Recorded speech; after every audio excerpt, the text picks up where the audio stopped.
Good evening. So today we are starting with the new program. This program would be for 4 months. It may be extended by another week or so by chance, but otherwise the program is going to run for 4 months. And we shall cover 98% of the syllabus. Now, classes would be held 5 days a week, Monday to Friday. The timing is the same, 5 to 7. Now, this program also includes test writing. That's a part of the course. I'll keep giving you short tests in the course of the program, and like we cover a topic, so we'll have a test on that topic which you'll write at home and submit to me. Now, in addition to that, there would be regular tests, sectional tests, which would be held later on when you are capable of writing the test properly. Because writing the test means understanding the topic thoroughly and preferably you should have also made your notes on that topic so that you can quickly revise. So that we'll decide when you are ready for the test writing. You will tell me that yes, we are prepared. So then we'll start. I'll work out the timetable and give you the timetable. Now the idea is that if you take all the tests, then you will be able to handle easily your 5 questions in both the papers, as long as the question is not out of syllabus. See, sometimes UPSC does play a practical joke on the student by asking a question which is not in the syllabus. The only small mercy is that such questions are only minor questions, 10 markers, or 1 or 2 only, not more than that. So for that we have to be ready. We don't have a choice. We are on the receiving end. Now, I have been saying this again and again, and I repeat that once again before I start, that 1, you have to ensure conceptual clarity. Now, and for that we need a cooperative relationship in which you will ask questions, otherwise I won't know what you have not understood. Every day when we have a class, last 15 minutes would be only to clarify your doubts.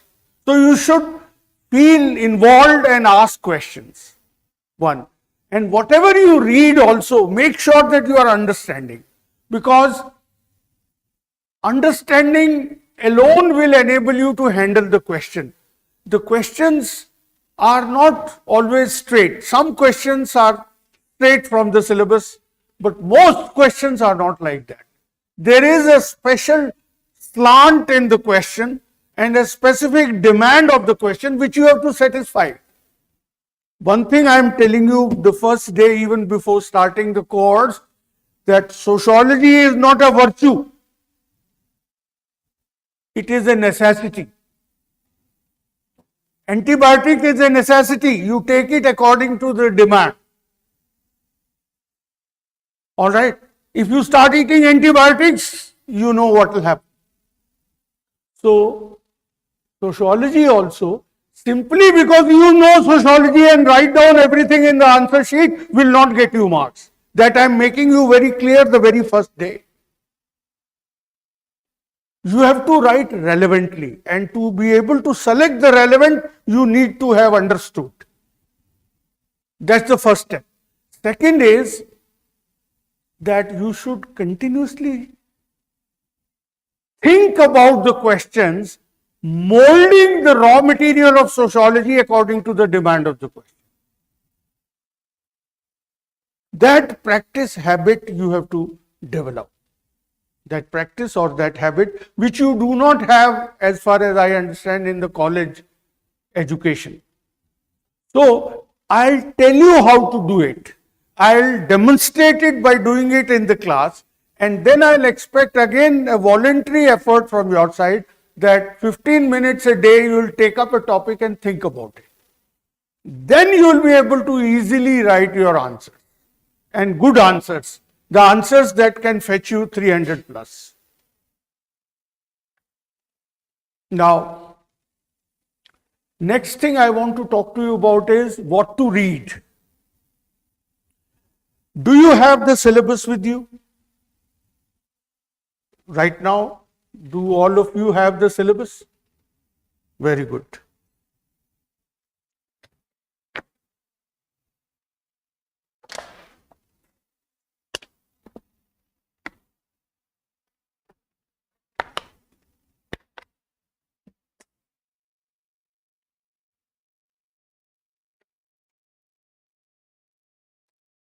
You can get hold of a booklet of this kind.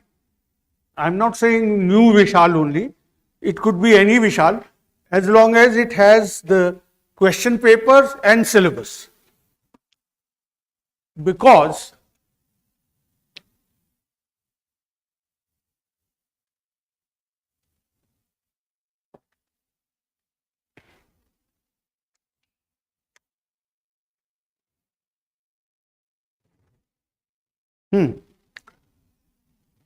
they've given me the timetable for the tests that we are going to hold. The institute is planning to hold 12 tests covering both the papers. That is in addition to the minor tests which I'll keep giving you now and then. Now,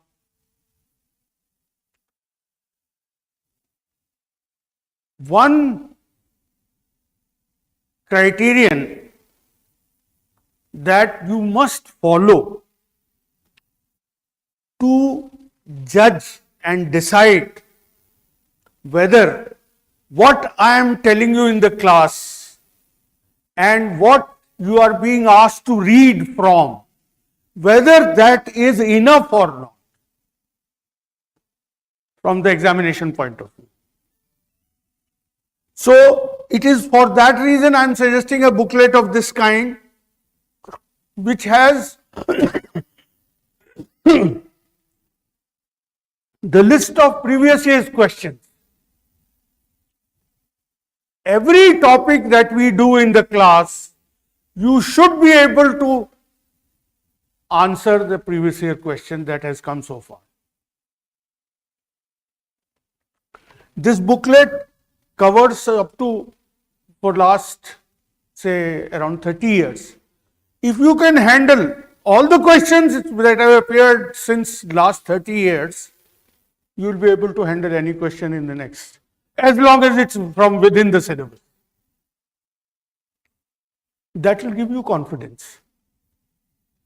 You would not be unnecessarily anxiety ridden that whether what I am doing is enough or not. And it will give you a feel also as to what is it that is going to be expected from you. So carry this question booklet. Every topic which I say I have completed in the class, and you've done the requisite reading for that. After that, you should be able to answer all the questions on that topic. Now, coming to the readings,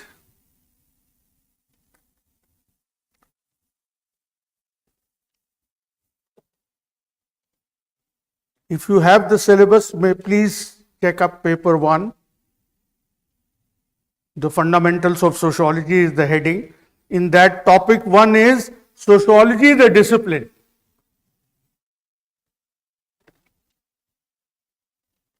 Now, the first unit in that is modernity and social change in Europe and emergence of sociology. This is the topic I am going to take up today. Now, for this topic, you have to rely primarily on the class lecture, and we will give you a handout on this for reading. But there is a book which I personally think you should read. You are all taking the exam in 24. So you have enough time for that. Why am I making it an issue? I know that the first 80 pages of that book that are to be read, they make a difficult reading. You will not understand. All right? I am telling you in the beginning itself. Give it a second reading. By the second reading, identify what all things you don't understand. That's all I am expecting from you. Ask them as questions to me. With that, your conceptual clarity on sociology would become very good. See, this is like teaching somebody swimming by pushing him in shallow waters. All right? He will learn to, in order to survive, he will learn to swim. So, I am very first day I am telling you to read these 80 pages, which you should not be scared. I am telling you beforehand, you will not understand in first reading. By second reading, you will understand what all you have not understood. You will just note down whatever you have not understood. That is all I expect from you. And then ask those questions in the class. All right? Then you will have a total grip, because it talks about some of the fundamental issues in sociology as a discipline. All right? So please write down the name of that book.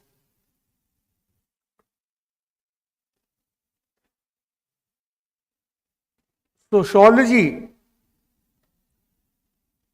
a guide to problems and literature.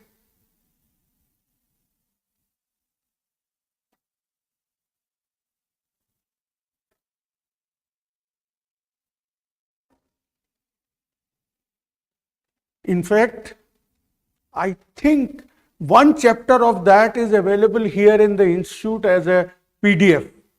If it is there, I'll check up. If that PDF is available, we'll send you the PDF directly. Otherwise, there is one gentleman who comes downstairs, I have seen in the last batch, who supplies Xerox material for topics. So, you can tell him to give you a first 80 pages of Baltimore, then you won't have to buy that book also. Read those first 80 pages twice. That is for the first topic, sociology, the discipline.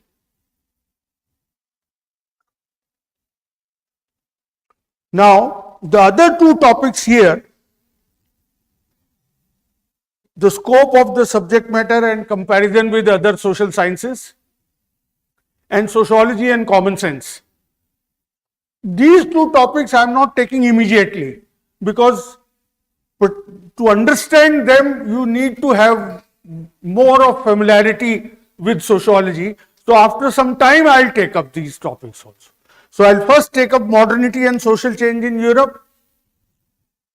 Simple knowledge of that you will get in the class and the handout that is going to be given to you, and the difficult form of the same thing you will get in Baltimore. All right. So you will find it easier to understand maybe after today's lecture. Then you have the second topic, that is sociology as a science.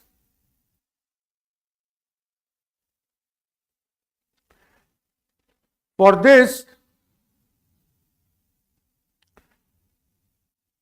I have recommended a book to you, Themes and Perspectives in Sociology by Haralambos and Holborn.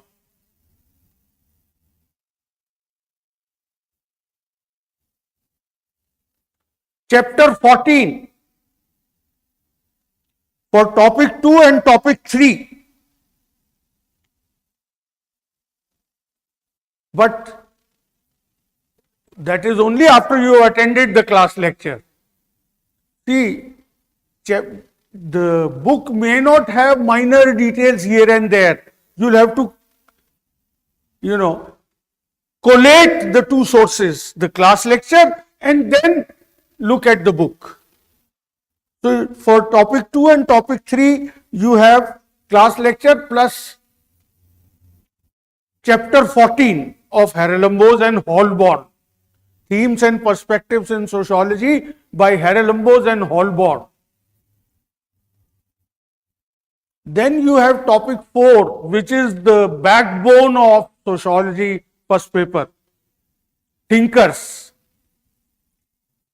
So for that class lecture, the booklet that has been given to you by the institute, or if you have not collected it, you will collect it.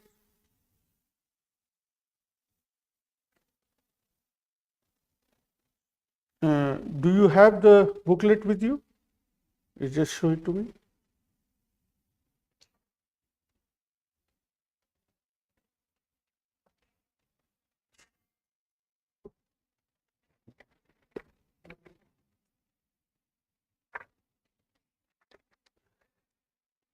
In this booklet, topic 16 to topic 21. Topic 16 is understanding thinkers, and then the list of various thinkers and the study material on those thinkers. So that is the main source of reading you have. However, one thinker is not included in the book that we are giving you from the institute. That is George Herbert Mead. For that class lecture, and from that Xerox wala, get a Xerox of George Ritzner's book, Sociological Theory.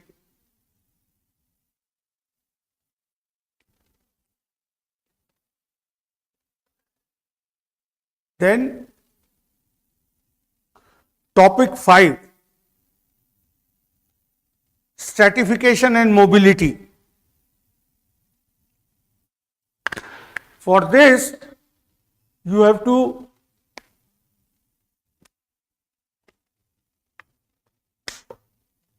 read chapter 1 of Haralambos and Holborn. Stratification, that's the title of the chapter. Then topic 6, work and economic life. Work and economic life. This topic, unfortunately, is not mentioned in Haralambos. So rely on my class lecture alone, and we'll give you a detailed account of the topic. So you should be able to handle the topic on the basis of class lecture alone. Then topic 7, politics and society.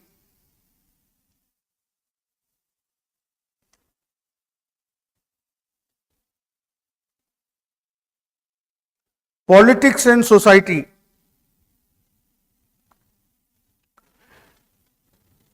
Haralambos and Holborn plus class lecture.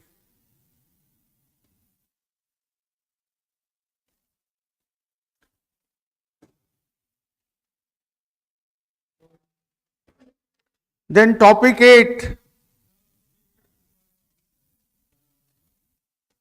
there is, I don't have the book to tell you the topic number, but there is a topic with the title Politics and Society.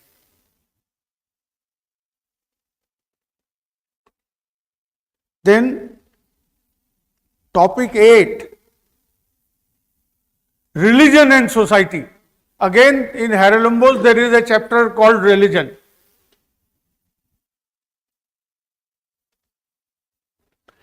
Ideally, you should read Haralambos after listening to the class lecture, because Haralambos has lot of superfluous material also which is not to be read. Alright. So you will know what to read and what not to read after attending the class lecture. Then topic 9.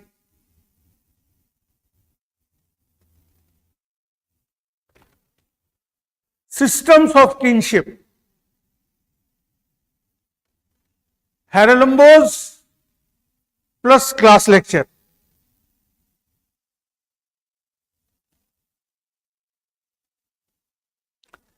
And I have not noted down, but I can note down the chapter number. There are 2 chapters of Haralambos that you will have to consult. One in detail and other partly. There is this topic on system of kinship. It talks about patriarchy and sexual division of labor in society. So there is a topic called sex and gender in Haralambos. That is where you will find information on patriarchy. Alright. That I will check up and let you know which pages you have to read. Then you have topic 10, social change in modern society. Social change in modern society. For this,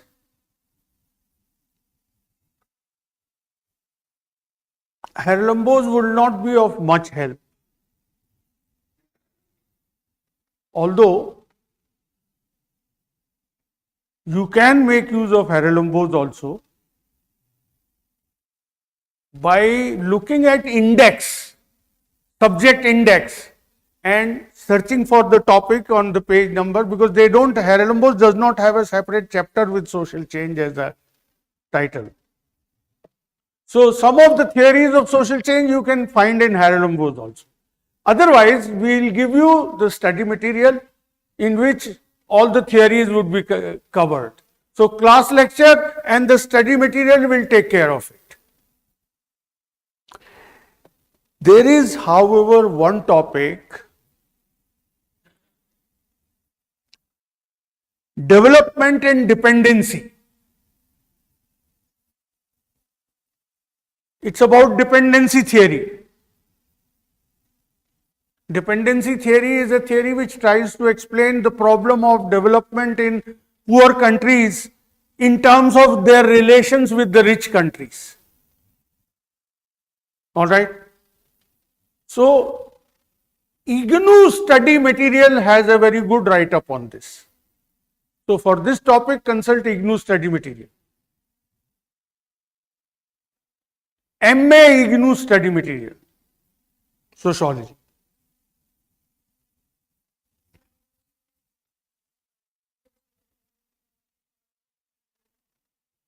I won't know that distinction. I am only familiar with the entire set of booklets that you have for MA Sociology, which covers paper 1 as well as paper 2. So I don't know which books are prescribed in first year and which that I won't know. So you have to get the MA Sociology study material. That also you will get from the person downstairs. Because second paper you will have to consult IGNOU material a great deal. Yeah, second paper. First paper only for this. Development and dependency, you have to look at the chapter, that one chapter on dependency in IGNOU study material.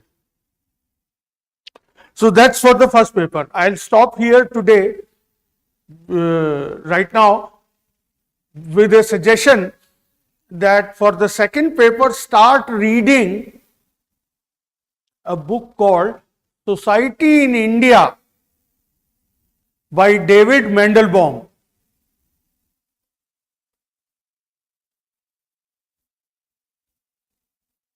That you can get started right away. David Mandelbaum, M-A-N.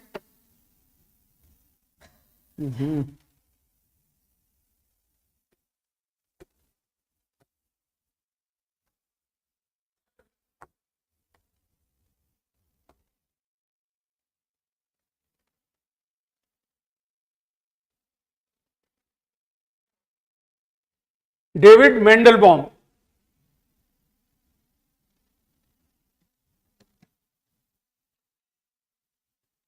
Start reading it, and after a while I'll give you a detailed reading list for the second paper also. So now today we are starting with the first paper.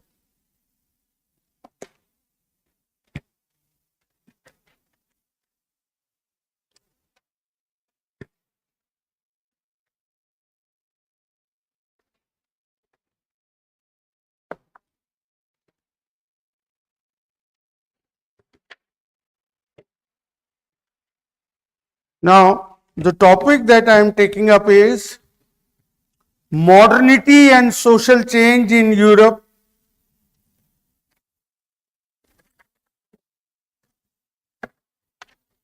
and emergence of sociology.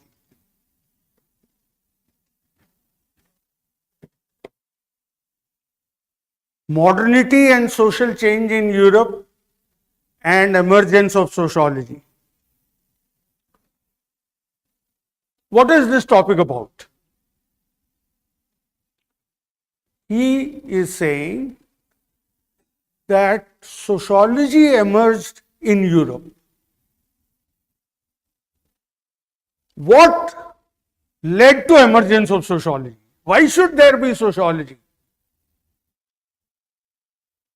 So, because of certain special conditions which existed in Europe, because of which sociology became both desirable and possible.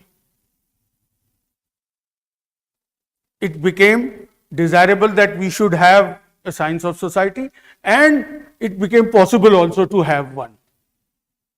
So, those conditions are covered by modernity. Those special conditions of Europe which led to sociology, they have been referred to as modernity. And modernity caused a lot of change in Europe. So, how sociology is a product of modernity and social changes? That is what you have to understand. Clear? Now, if we can start with a very elementary definition of sociology, very basic, simple definition, that sociology is a systematic attempt to understand society, the human beings and their relation with each other and with the collectivity as a whole. Here I may point out one thing which you should keep in mind, that is, what is social? We keep talking about society, sociology, social. What is social actually? Relational. Social is about relations. Relations between individuals, relation between groups, relation between individual and the society, all relational aspect of life are social. All right. And here I may add one more point. Many a times this question comes in the exam, you should keep that in mind. Right from a sociological viewpoint. Write your answer from a sociological perspective, something like that. So it simply means put it in the context of relationship with the larger whole. Any phenomena, whether family, whether religion, whether politics, when you relate to larger society and the groups within the society, it becomes sociological. How larger society influence religion, how religion influence larger society. That's a sociological perspective. It's very simple once you've understood it. All right. So, sociology is a systematic attempt to understand society, social life. That means the relational life. Now, what is systematic? Systematic means methodical. We follow a method. Actually, all of us, all along our life, try to understand people around us, the relations that we have. We try to make sense of those relations, on the basis of which you may say, he is my friend, he is my enemy. It's only by evaluating the relationship. So, everybody is trying to understand the social life. What is distinctive about sociology is they do it methodically. That is the difference between sociology and common sense. This is the point we will come back again because that's a topic in the syllabus. The difference is in common sense also we do the same thing as we do in sociology, but we do it without a method. And when we say method, it means we combine reason and research.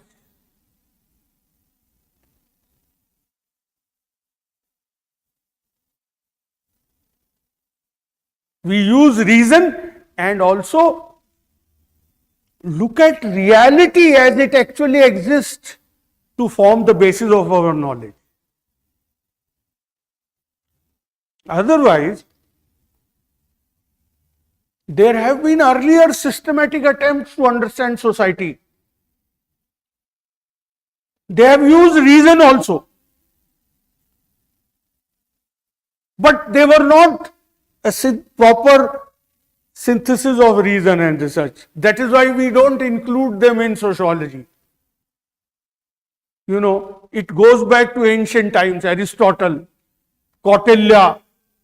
In Arabia, there was a scholar called Ibn Khaldun.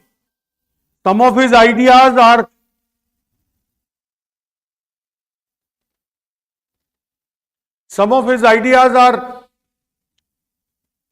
quite close to what sociologists talk about today. But none of them is considered sociology because it did not include a proper combination of reason with research. It was more speculative ideas based on certain assumptions which were never tested whether the assumptions were true. Sociology is less than 200 years old. And that too, it developed only in Europe. More specifically, Western Europe.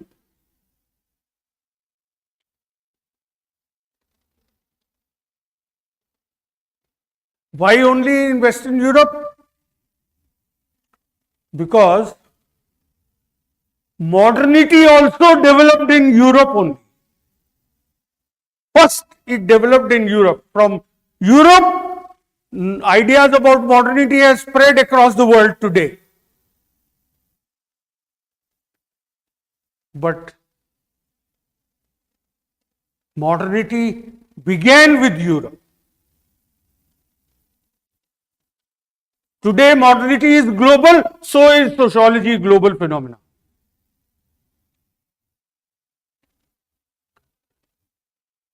Now, if I tell you the general reason, I'll come to the specific details later, for the emergence of sociology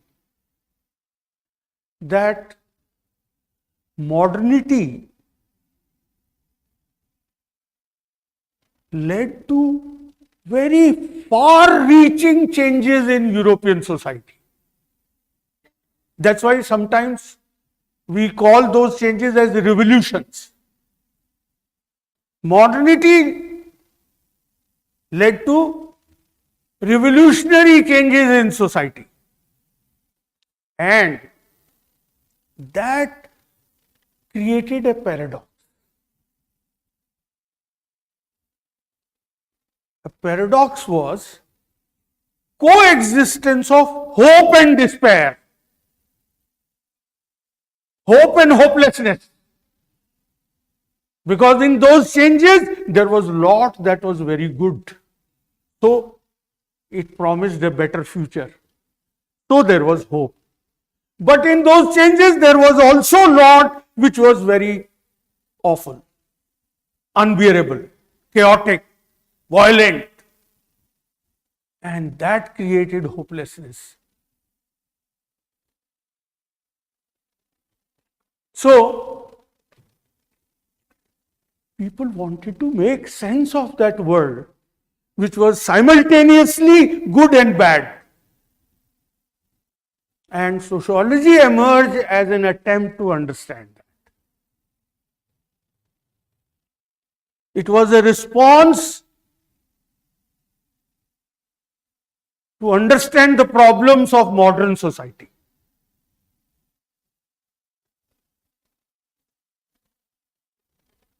Is that clear?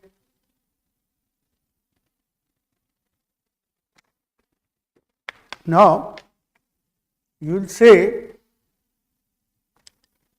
what is modern society? I have not explained that to you. What is modern?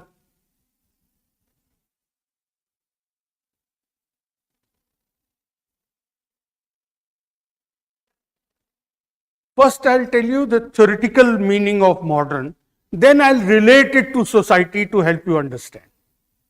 All right. So,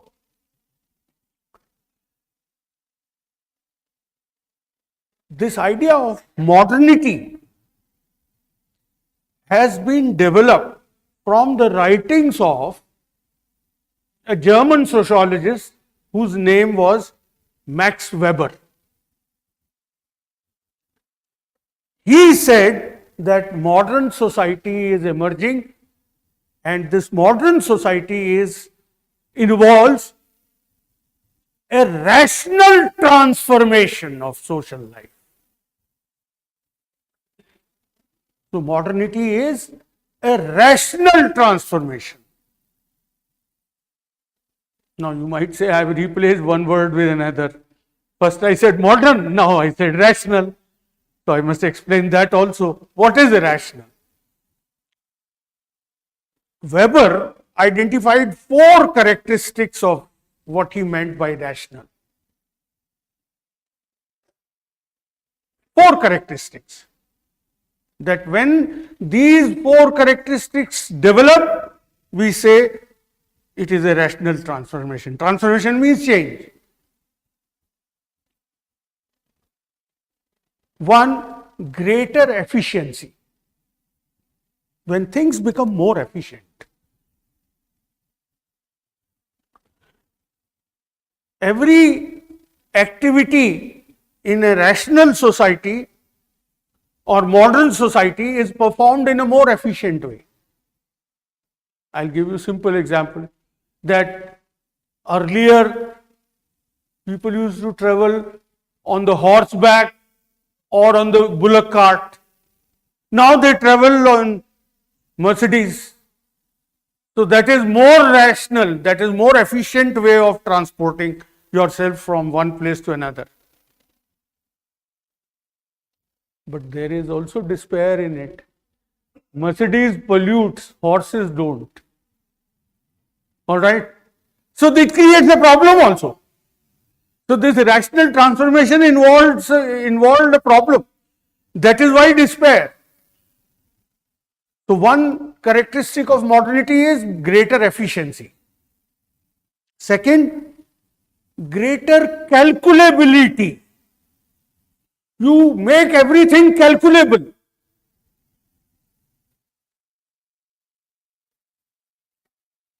So, you say how successful he is. Oh, he has so many $1 billion. That is the measurement calculation of his success. So, it's a calculable way.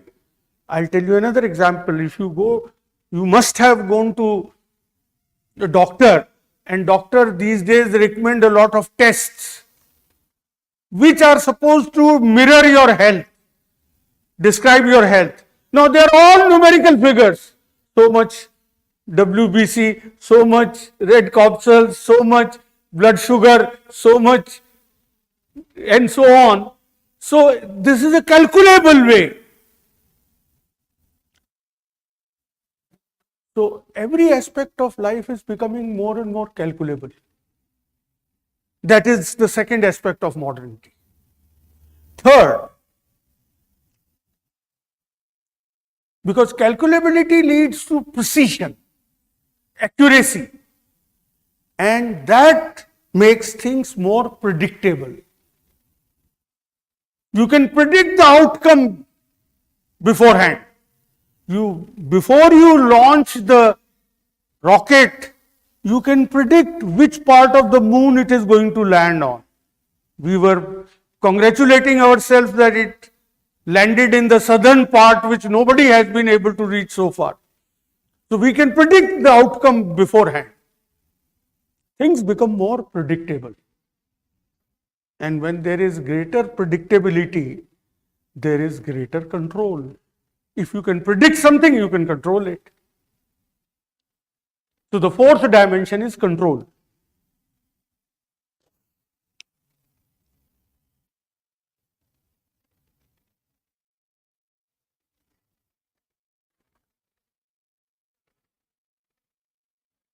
So, these are the four dimensions or parameters in which, if we are advancing, we say we are becoming more rational and more modern. All right.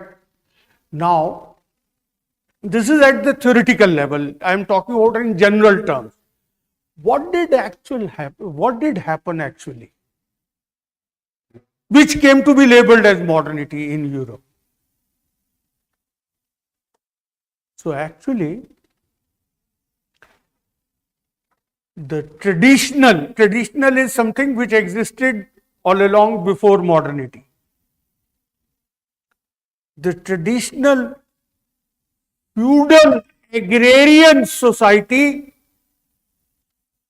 with subsistence economy was transformed into industrial capitalist society with market economy. This is what happened.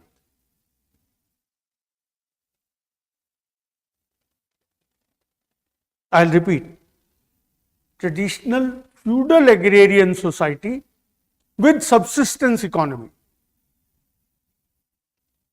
was transformed into industrial capitalist society with market economy.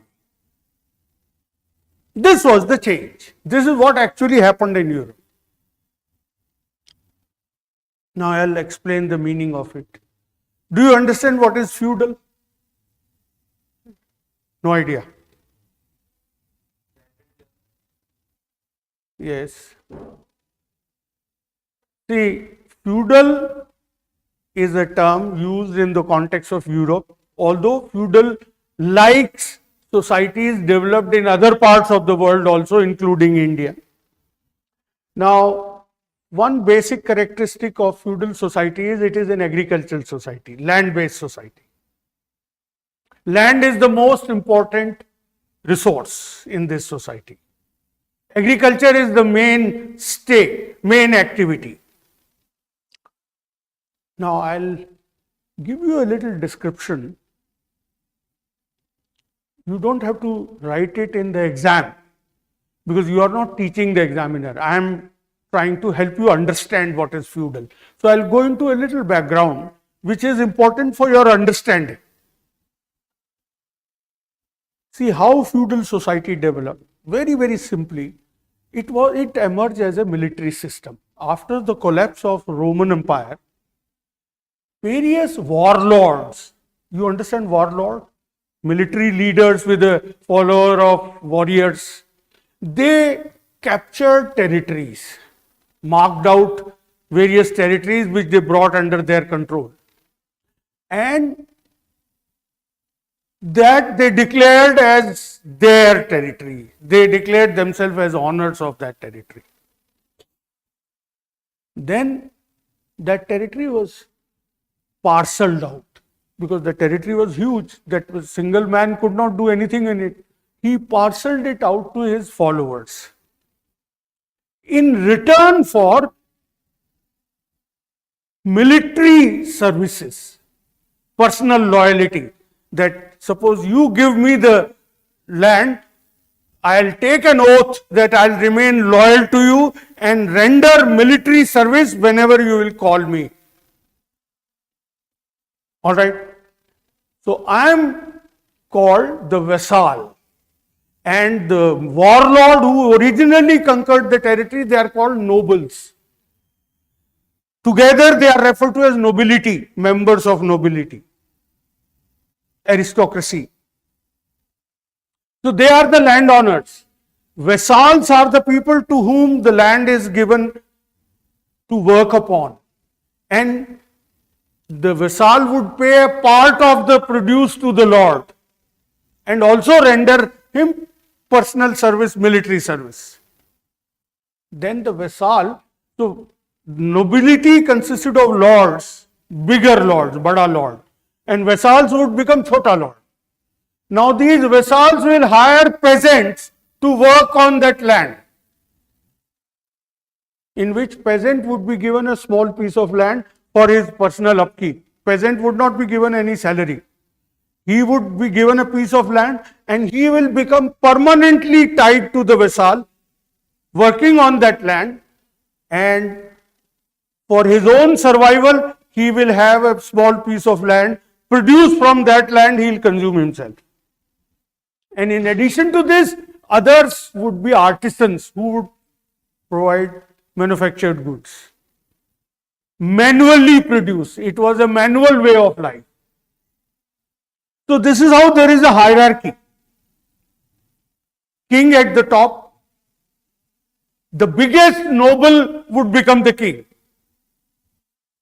The most powerful noble.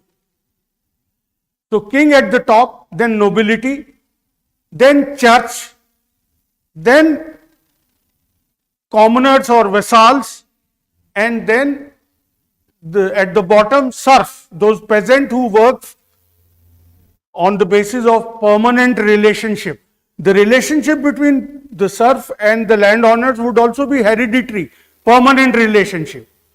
So they would be called serf, the peasants, and the artisans.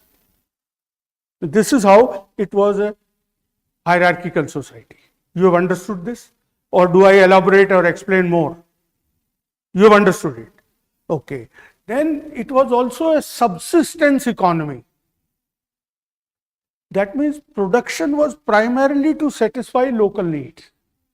For example, there is a village in which there are artisans, say shoemaker. He will make shoes only for the other people in the village. When everyone has shoes, he'll stop making shoes. All right. Only to satisfy local needs. This is called subsistence economy. In India also we had a similar system which was called Jajmani relations. That in every village you will have a weaver. He will weave cloth only to satisfy needs of the people in the village, and that's all. So that's a subsistence economy. And in subsistence economy there is hardly any trade. All right. You produce only for local consumption. If I give you an example, it was reported by an economic historian, Hale Bronner.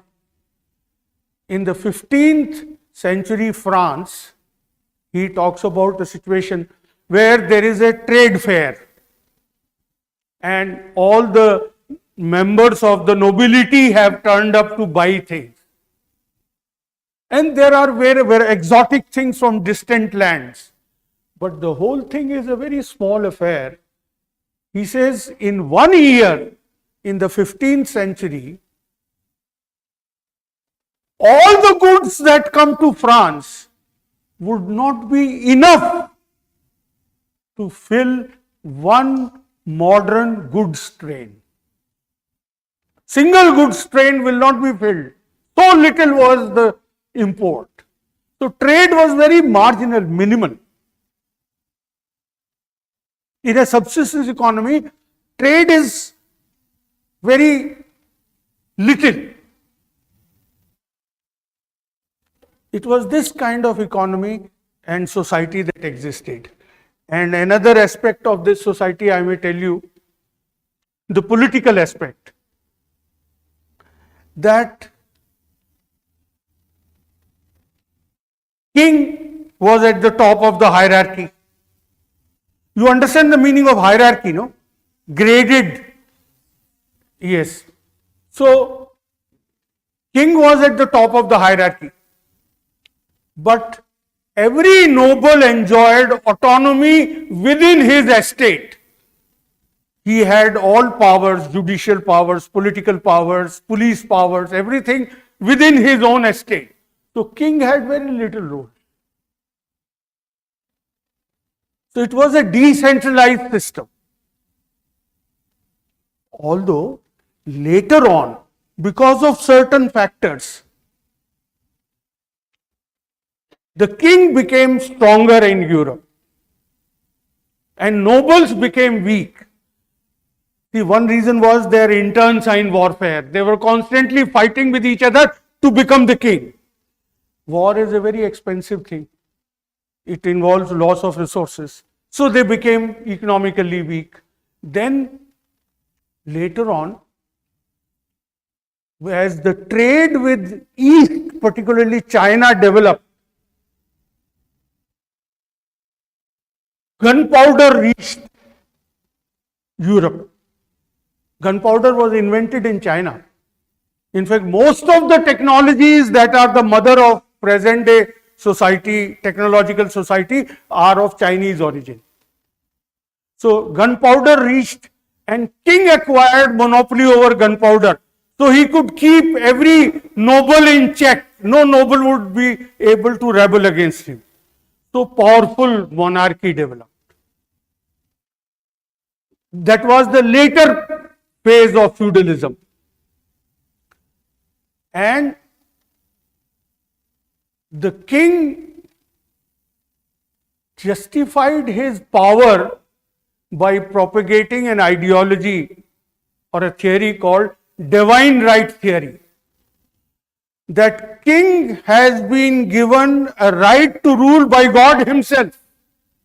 So no man can ever oppose the king, because the king has the God-given right to govern. This is called divine right theory. So in the later part of feudalism, it became a strongly monarchical society. This is the kind of society that existed. This is what is feudal society. Have I succeeded in giving you some idea? Are you able to visualize the kind of... Okay. Now, over time, this society started changing. And the changes happened at all levels. And over a period of time, these changes became very profound, far-reaching, drastic. And so we call them revolutions. So there was an economic revolution, there were political revolutions, and there were also intellectual revolutions. Intellectual revolution means drastic change in the people's way of thinking. See, when the world in which you live that changes, your thinking also changes. So there were economic revolutions, there were political revolutions, and there were intellectual revolutions. All these revolutions finally culminated into modernity. Now, let me briefly talk about each one of them. Economic revolution. If I narrate the story, it all began around 13th century when Marco Polo, a traveler from Italy, he discovered the route to China, trade route to China. And from that time onward, goods were being imported by Europeans. Europeans were quite backward at that time. So, from China. And along with those goods also came Chinese technology. China was very technologically advanced at that time. So, mariner's compass. Mariner's compass. You understand mariner's compass? The compass which gives you a sense of direction when you are navigating in the sea. So, mariner's compass, gunpowder, printing press, and like that, so many technologies came. Now, these technologies led to seafaring, voyages across the oceans. That is how people started traveling. Vasco da Gama came to India and Columbus went to America, discovered Americas, thinking it was India, so it was called Indies. So that became possible because of the mariner's compass and the increase in seafaring. This ultimately led to colonization also. First, Portugal and Spain colonized Latin America. And with that, what happened? Latin America had a lot of gold and silver. So, mining of gold and silver led to coinage in Europe. Otherwise, Europe does not have silver or gold mines. Now, if you have to trade, if you have to buy and sell things, you need coin, some currency. So, gold and silver coins became available. That led to increase of trade. And it led to rise of what is called mercantilist phase of capitalism.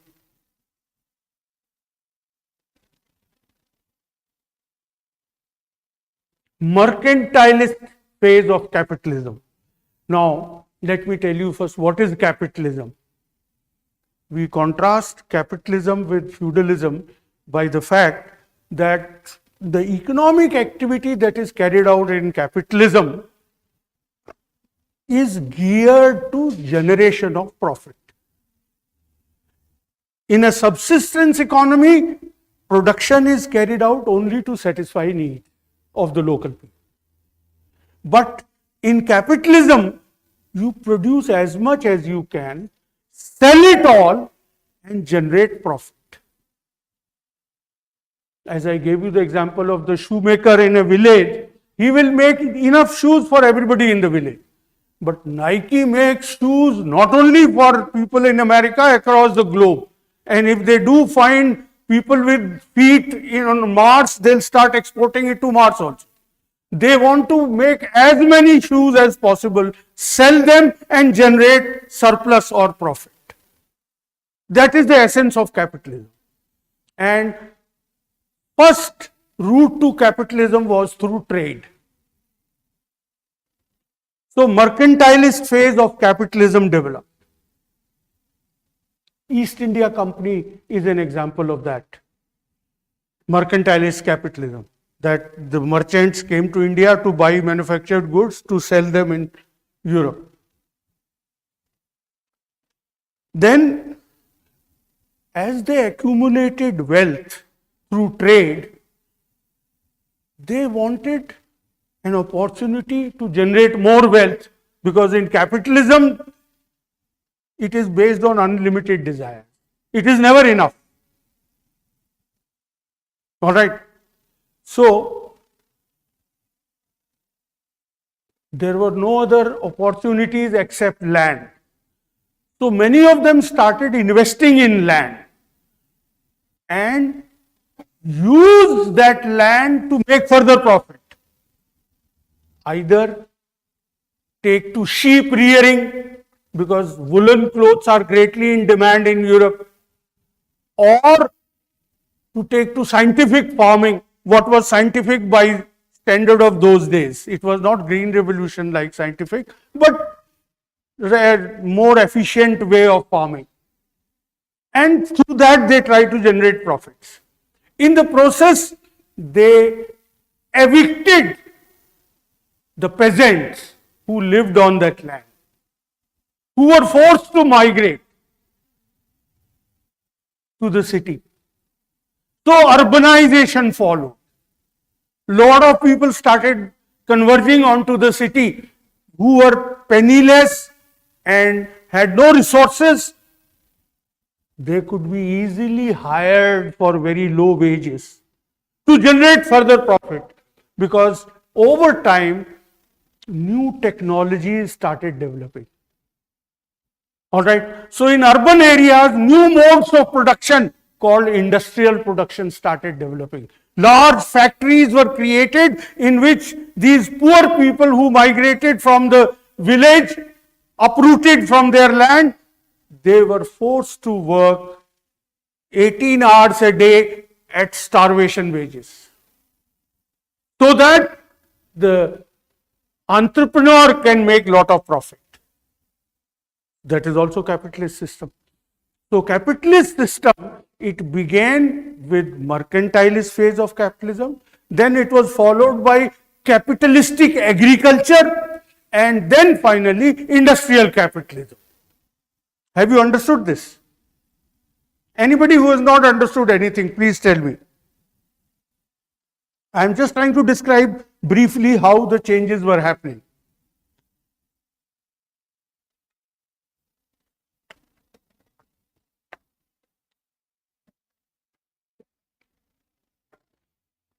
So no questions. Now, what were the consequences of this? One, it totally destroyed the feudal society. Over time, it destroyed. So, when I say totally, it was not 100%, but it decimated the very foundation of feudal society. Then, it brought about change in labor relations. Earlier, labor was tied to land and had a hereditary bond with the lord.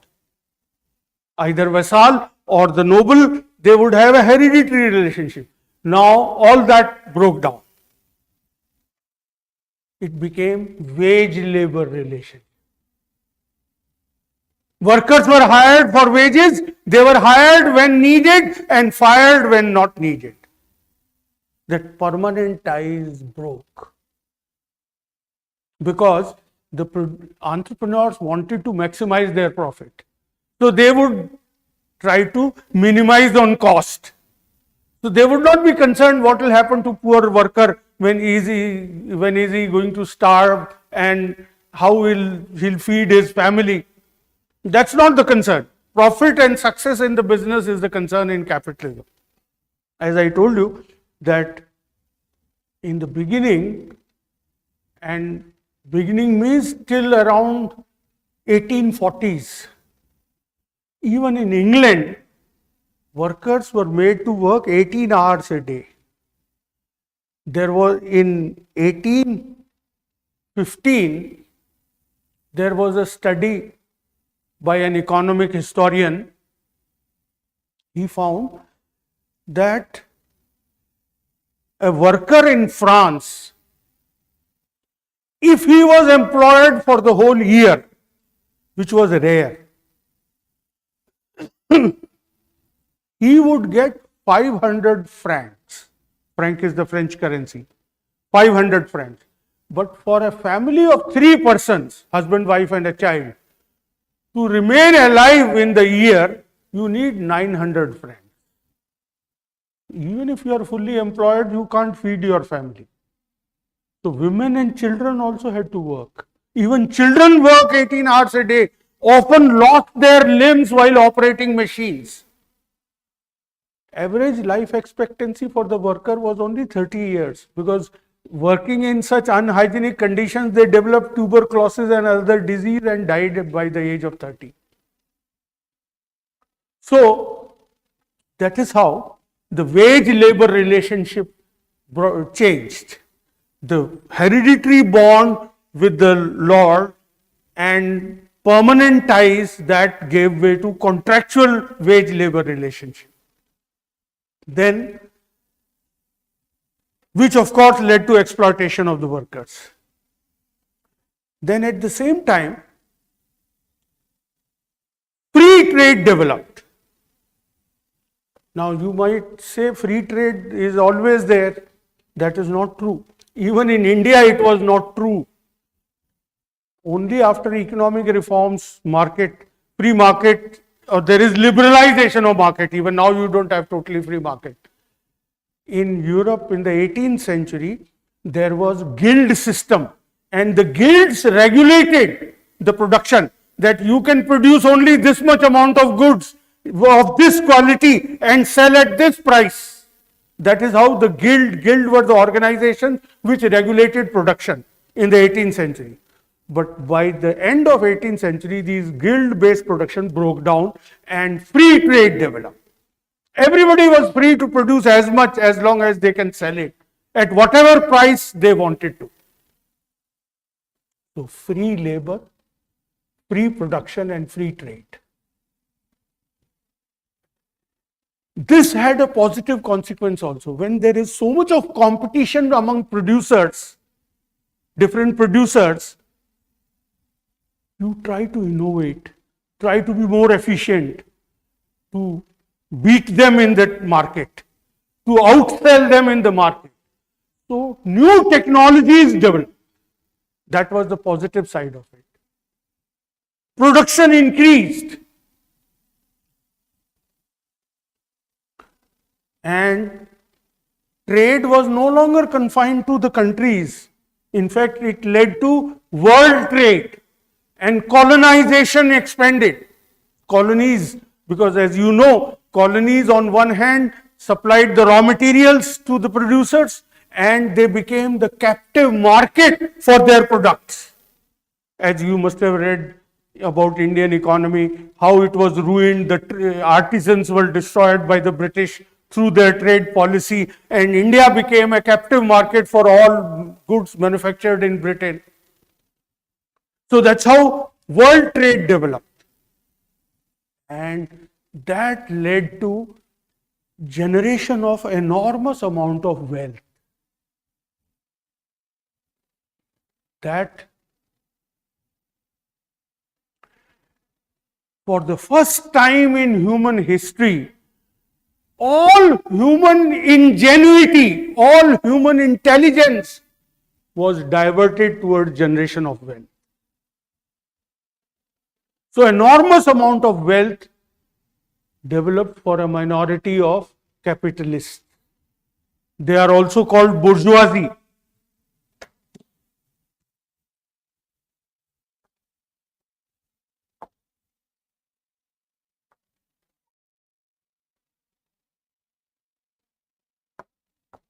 Bourgeoisie, this is a French word popularized by one of the sociologists, Karl Marx.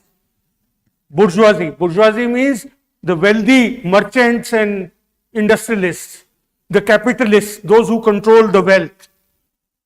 So the bourgeoisie became enormously wealthy.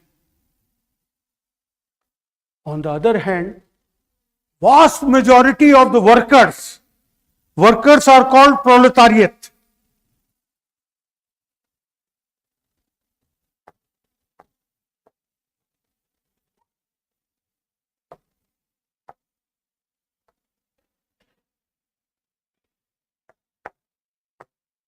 Proletariat. This is also a French word.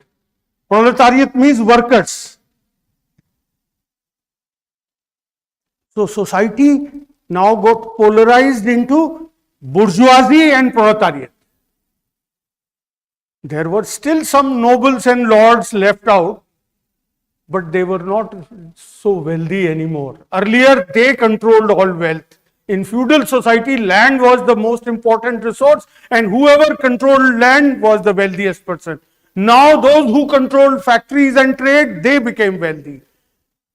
So, the locus of economic power changed. Wealth, economic power means wealth. Wealth passed from the hands of the nobility, aristocracy to bourgeoisie. Then the way of life, the manual way of life increasingly gave way to mechanized way of life. You understand that? The tasks were performed manually by artisans. Now, workers operated machines in the factories. So, life became more and more mechanized. It also had effect on family life. Community bonds. See, previously people lived in a village and they all lived in that village from cradle to grave. From the time they are born to the time they die. They have age-old close ties with each other, community bonds, compassion and support for each other. All that was destroyed. Large families also broke because all these poor people were forced to migrate from villages to the cities. As I told you, agricultural revolution. So the land was acquired by wealthy people for either sheep rearing or scientific farming, and the peasants were uprooted and forced to migrate. So even there was a change in religious beliefs, because by now science had developed and science had an impact on people's thinking. If I can give you an example, which I will come back to again when I talk about intellectual revolution. Earlier, Christianity said that there is God, and God said, "Let there be light," and there was light. Now people were saying, Newton said, "Let there be light," and there is light. God was replaced by human creativity. Newton represents human being, human effort, human ingenuity. All right? So even it impacted religion. The faith in religious beliefs declined. Secularization of life followed. So these were the consequences of the economic revolution. Now, there was a traumatic side too. I told you in the beginning, hope and despair. So what was happening? It had something positive. At the same time, it had lot that was negative. Traumatic side. One I told you already, breakdown of family and community bond. People were lonely and poor. Earlier they were poor, but they had friends to support them. So, family and community bonds were destroyed. Then, social inequality increased.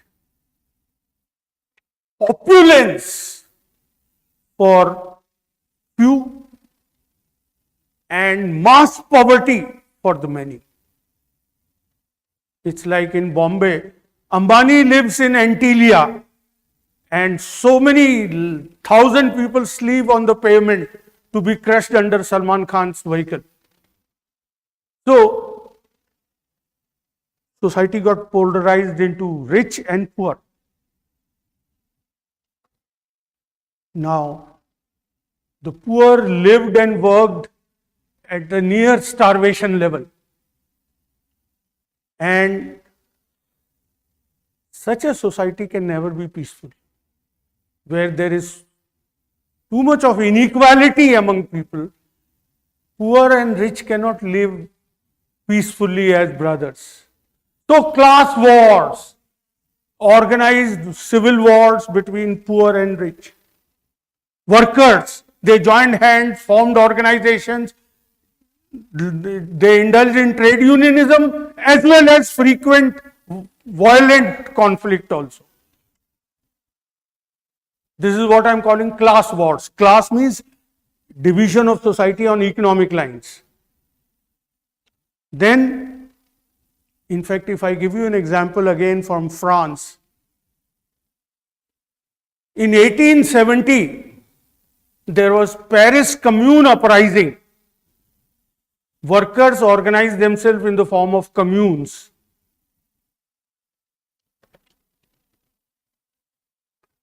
In a matter of 15 days, more than 40,000 workers were butchered by the army. When they rebelled against the state, so the national army was dispatched. Now workers were not trained in. So there was violence in the form of crime also.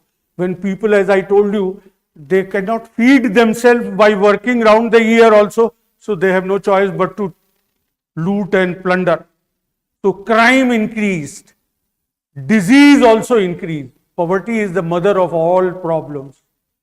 If you are poor, you live in an unhygienic, filthy way and become sick. So disease and pollution. So all that caused despair. See, it was strange. It was a man-made world. As I gave you the example, no? The thinking was that it is creation of Newton. Newton said, let there be light, and so there was light. So it was a man-made world. World created by human effort, mainly by the initiative of bourgeoisie. But at the same time, it was continuously going out of hand. It was becoming unmanageable. That was the crisis, the result of economic revolution. Then, as I said, there were political revolutions also. See, as the economic power changed hands, as I told you, earlier the economic power was with the landowners. Now it shifted to bourgeoisie. So once you have economic power, you also want to control things. You want political power. So they challenged the privileges and rights enjoyed by the nobility. Nobility had hereditary privileges only on the basis of birth. They had many rights, including right to hold offices and to govern. Just like in India also, the old caste system, only on the basis of birth, Brahmin would have, Kshatriya would have certain rights which Shudras will not have. So it was a similar kind of a system. So when the economic power shifted to bourgeoisie, they challenged the political power. And they found the traditional order, feudal order, as unjust, which had to be destroyed, overthrown. Initially, they articulated their views in the form of new ideas. When the kings and nobles became weak and bourgeoisie became strong, they resorted to political action. I'll give you one example to illustrate how king became weak and how bourgeoisie became strong. See, in France, because France was the most violent society. In France, at one time, at the time of Louis XIV, king was very powerful, and France was also a very powerful European country. After that, the kings became inefficient, and they took certain decisions which were not very wise. like French participated in American War of Independence against England. When America wanted to be independent of England, French participated from American side. That meant a lot of loss of wealth. In military campaigns, lot of money has to be spent. And the kings became weak, and even the nobility became inefficient. They started selling off the parcels of land to sustain the luxurious lifestyle. So their land holdings declined, and bourgeoisie who accumulated wealth, they started buying offices. Like, suppose government wants to appoint an IAS officer, they do it through civil services examination.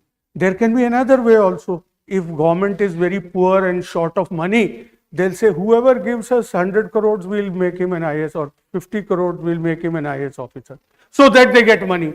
That's what the kings were doing. They were appointing administrators from among the bourgeoisie by collecting money from them. So bourgeoisie gained a control over the state also. And finally, when they found that the king was weak, they resorted to violent political action, overthrowing the monarchy and aristocracy, nobility. This is called French Revolution. French Revolution occurred in 1789. Now, the French Revolution was a very violent upheaval, that all the members of aristocracy, and including the king and the royal family, they were all butchered. And after a while, when the revolutionaries captured power, there was a period that followed. It has been called Reign of Terror, that anybody they suspected of being opposed to them, they'll have him killed. They devised a system, you may be familiar with that word, guillotine. It used to be a huge sharp blade which used to fall from a height on the neck, and head would be severed from the body. So thousands were guillotined. This has been called Reign of Terror. So it created utter chaos in the society. Finally, the Reign of Terror came to an end, and this was followed by the rise of Napoleon. And Napoleon went about conquering the European countries. He defeated and overthrew the monarchies in all parts of Europe.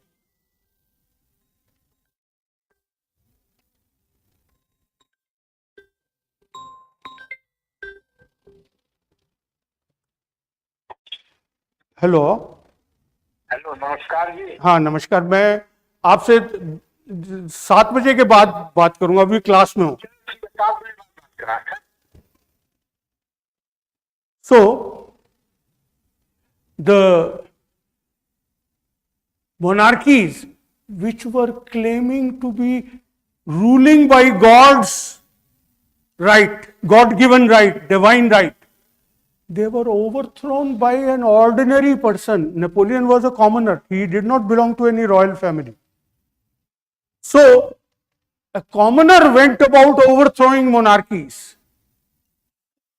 This rendered the divine right theory implausible, no longer acceptable. So this was followed by uprisings in every country in Europe. In fact, historians have called 19th century in Europe as the century of revolutions. In 1815, Napoleon was finally defeated. 1830, there was outbreak of revolution. With a great difficulty, the peace was restored. 1848, again there were revolutions. So continuous uprisings, chaos, disorder, violence, mass deaths. See, in one campaign of Napoleon went up to Moscow, defeating all the countries on the way, all the kings. But in Moscow, God hit back through winter. The Russian winter is so severe, his army had no warm clothing, and the entire army perished. 6 lakh people perished in the Moscow campaign, in spite of victory. It was Napoleon who was victorious. Now imagine a country like France where 6 lakh able-bodied young men die. How deep an impact it will have on society. And that was not the only one. There have been so many other violent happenings, as I told you. So, the political revolutions made the situation even worse. So, this was the situation. Traditional religion, traditional beliefs had no answer to this problem. Why the world has becoming so traumatic, so unstable? Why is it so violent? People wanted to understand that. Existing knowledge had no answer. So it is the socio-economic and political conditions that created need for new knowledge. Social, economic and political conditions which I have described to you just now, that created the need for new knowledge. That existing knowledge cannot help us understand what's happening, why this world has become topsy-turvy. So, fortunately, there were also intellectual revolutions at the same time that provided the means to create new knowledge.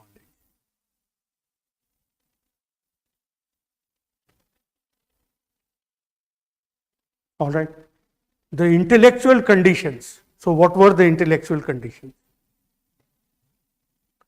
All the traditional beliefs, including religion, had lost its appeal. Now,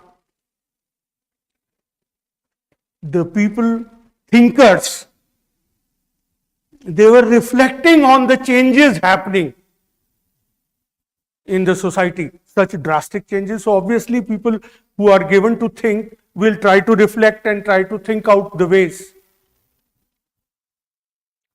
So there developed people's thinking about the process of change. This has been called philosophy of history. And these thinkers and their ideas have been labeled as enlightenment. Enlightenment.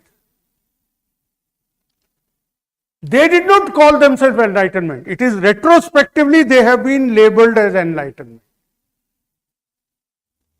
Now, first let me explain to you the meaning of philosophy of history.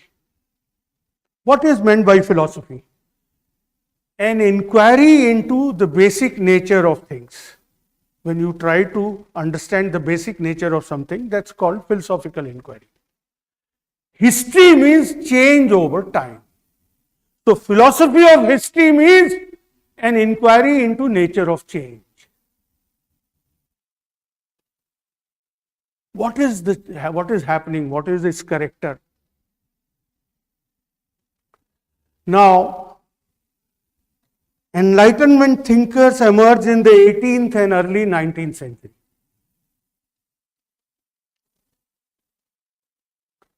So, Enlightenment represented intellectual modernity.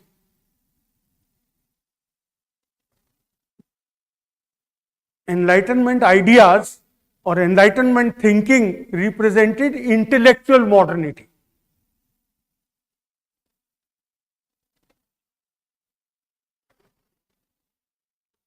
They looked at the society in a new way, in a drastically new way. One, in fact, Enlightenment was, as I said, it is intellectual modernity. It was a legitimization of industrial capitalism. The new industrial, I have described to you, the new society that has emerged is the industrial capitalist society. They legitimize. Reflecting on the changes, they said mankind is progressing. Mankind is progressing. Now, you might wonder what is so big deal about this idea. Everybody, everywhere keeps talking about progress. Yes, today that is the case. Imagine the 19th century world where it was believed that the world exists as it was created by God. Earlier, all knowledge about human beings and society was based on religion. And Catholic religion says that world was created only 7,000 years ago. And it was created as it exists. It has never changed. Now that was the way people thought, 99%. Against this new set of people who are thinking, no, we are progressing. We are moving from an inferior to a superior society.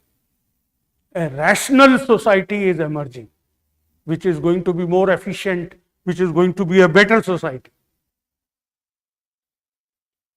And secondly, they said these changes are orderly process, are happening in an orderly manner.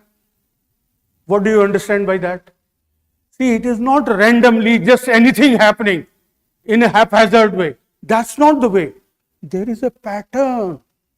The changes follow a definite path.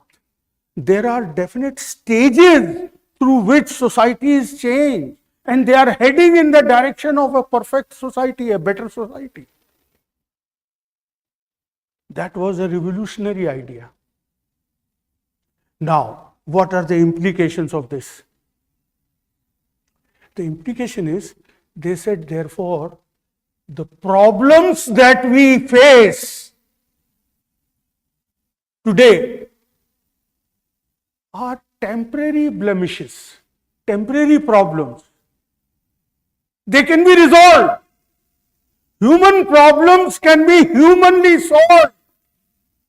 That's a different idea. Otherwise, people, when they say they have a problem, they pray to the God, that only God can solve the problem. They said, no, human problems can be humanly solved. They are temporary problems. These problems are because of bad ideas and education and bad legislation.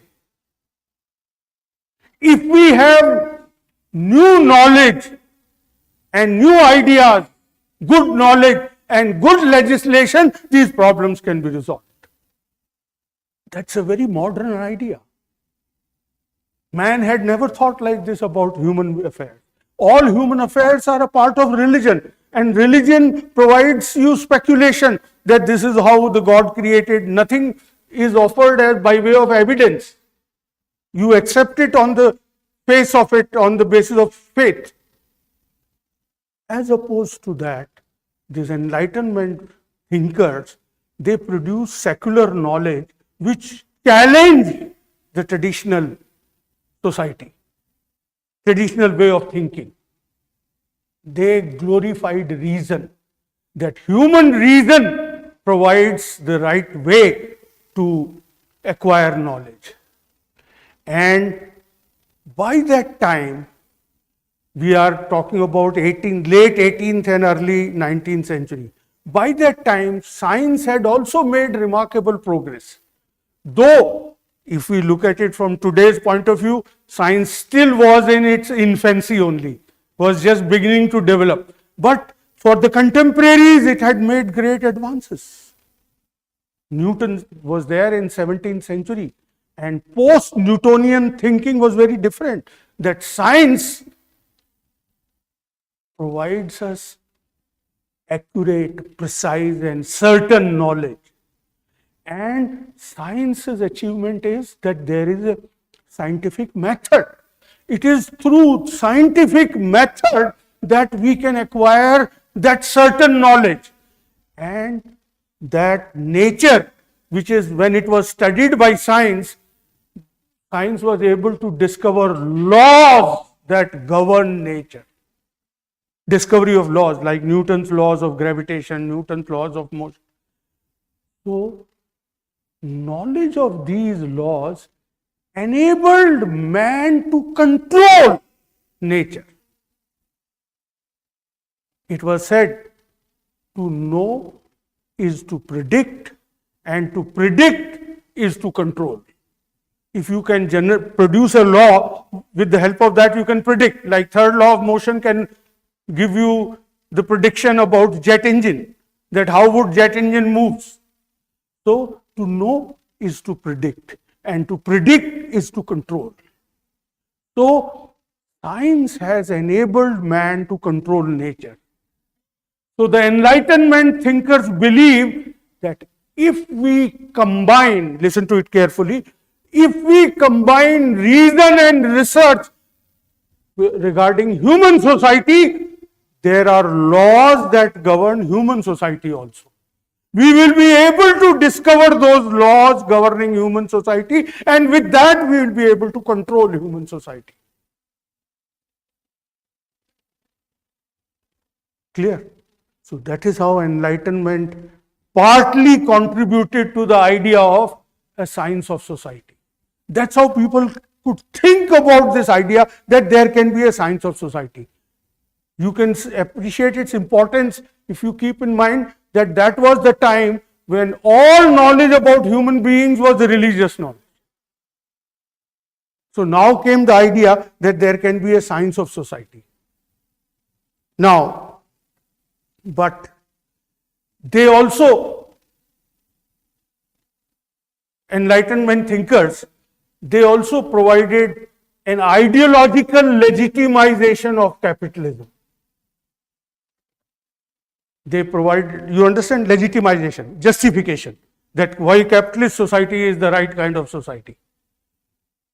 So they said there are natural rights like right to equality, right to freedom of individual. They glorified individual, that individual is the basic unit of social life. Society exists for the fulfillment of the individual needs, and individual enjoys natural rights like right to equality and right to freedom. Why did they talk about these ideas? They had talked about these ideas to attack the feudal privileges where nobility enjoyed special status. They said no equality, no special status, equality before law. So while attacking the feudal order, they said feudal order denies us these natural rights. We have a right for freedom, free labor, free trade, free production. So ideologically, Enlightenment thinking represents liberalism. You must have heard of liberalism as an ideology.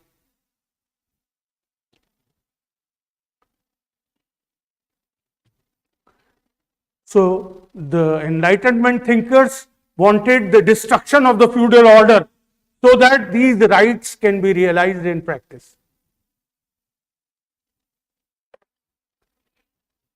But at the same time, there was a reaction against these changes. As you have noted, Enlightenment thinkers were glorifying, justifying these changes, isn't it? They were calling it progress. Progress means something desirable, something good. So, as you would see, any change, some people appreciate, generally younger people. Older people say it is Kali Yuga. They criticize it. So there were people in Europe also who criticized these changes. They saw in French Revolution a very destructive process which was destroying entire community life. The compassion, the fellow feeling, because the people were being pushed into cities where they lived in an anonymous world, devoid of any support and concern, with so much of violence, so much of poverty. So they saw this as a kind of degradation, decadence of society. So these people did not consider these changes as progress. This is, you can say, conservative reaction. You understand conservative? Conservative means those who wants to preserve the existing order and those who are opposed to change. All right. So those who want to status quo to exist. So they were conservatives. They looked at the past. They said, look, in the past, the world was so harmonious, so peaceful, so compassionate. Now all that has gone. So we are having the process of decadence in society. And they said, what we need first is peace and harmony. And therefore, these people said they were opposed to individualism. Why opposed to individualism? Because they said it is misuse of individual freedom only that is causing all the conflict in society. So, society should be able to control people. Society has primacy over people. All right. Every individual should live according to laws and rules of society. So this is conservative reaction. Now, their emphasis on need for peace and harmony did appeal to new thinkers who wanted to create a science of society. They were influenced by both Enlightenment thought as well as counter-enlightenment. This anti-modernity or conservative reaction is what I am calling counter-enlightenment. Counter-enlightenment defined the goals for new science. That why the new science? To create peace and harmony, stable order. How? How to create a new science? Using scientific method. They accepted the idea of progress, that yes, we can create a better society by using scientific method. That part came from Enlightenment. One of the years there was a question, how far did Enlightenment influence the emergence of sociology? It did, but not wholly. Sociology is not purely a product of Enlightenment. Counter-Enlightenment or anti-modernity also influenced. Of course, the sociologists were realist enough to know that we can't go back to the past. We can't have the stability that existed in the past. There is no going back in time. Only thing is, we can still have stability by creating new knowledge. That is the only option possible. That is why they went about building new knowledge. Did you get it? So, it is the combination of both Enlightenment and counter-enlightenment, modernity and anti-modernity, that together produced the new knowledge or new science of society that was called sociology by the founder of that new knowledge. So this is how modernity and social change in Europe contributed to emergence of sociology. This is the question I have tried to answer. If you feel there is anything that you have not understood, that is not clear, please tell me.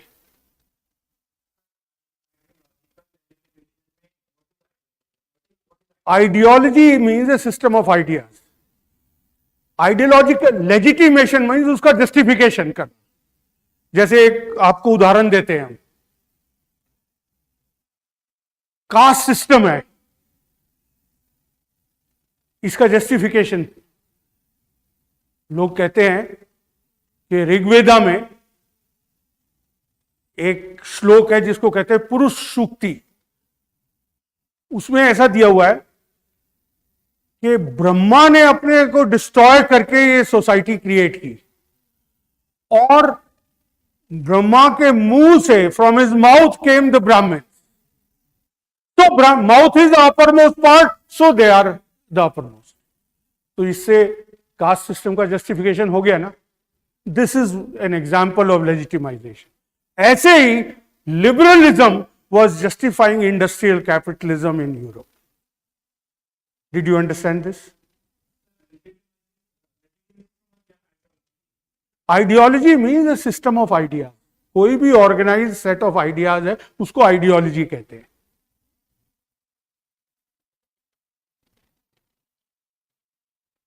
Anything else?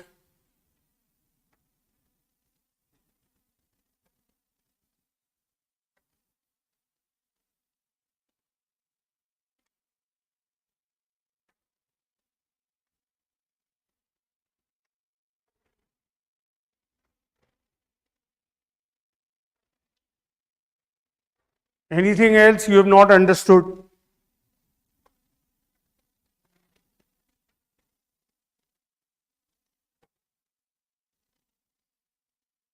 All right.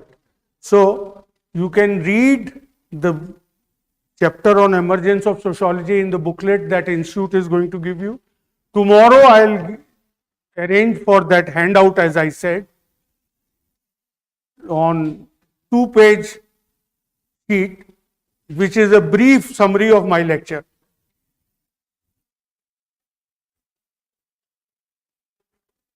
And tomorrow I am going to take up scientific method. We have talked about science as a solution to problems. So what is scientific method and how did sociology try to use scientific method? That is what we are going to talk about. No questions? Are you sure? Feel absolutely free to ask your doubts on sociology. All right. Thank you.